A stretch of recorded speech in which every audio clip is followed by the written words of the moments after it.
الماہر بالقرآن مع السفرة الکرام البررہ، جو لوگ قرآن کے علوم میں ماہر ہیں، قرآن کو پڑھنے پڑھانے میں ماہر ہیں، اچھے انداز میں قرآن پڑھتے ہیں، بہترین قاری ہیں، کہا کہ مع السفرة الکرام البررہ، ایسے لوگ باعزت بزرگ فرشتوں کے ساتھ ہوں گے قیامت کے دن۔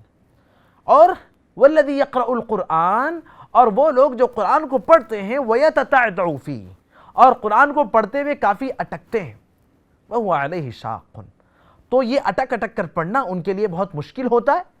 ایسے لوگوں کے لیے فَلَهُ أَجْرَانِ، ایسے لوگوں کے لیے ڈبل اجر و ثواب ہے، دوہرا اجر۔ بڑی فضیلت والی بات ہے بھائی، بہت فضیلت والا عمل ہے، ہمیں غفلت نہیں برتنا چاہیے۔ ہمیں قرآن کی تلاوت اگر آتی ہے تو کرنا چاہیے، نہیں آتی ہے تو سیکھنا چاہیے۔ سیکھنے کے مرحلے میں ہم اگر اٹک اٹک کر پڑھ رہے ہیں تو فکر نہیں کریں، انشاءاللہ اس کے لیے ڈبل اجر اور ثواب ہے اللہ تعالیٰ کے پاس۔ لیکن ہمیں کوشش کرتے کرتے آگے بڑھنا چاہیے اور اچھے انداز میں قرآن پڑھنے کی کوشش کرنی چاہیے۔ ناظرین، مرسی ٹی وی آپ کی ٹی وی ہے۔ میں شیخ ثناء اللہ مدنی آپ سب سے اپیل کرتا ہوں کہ آپ مرسی ٹی وی کا بھرپور تعاون کریں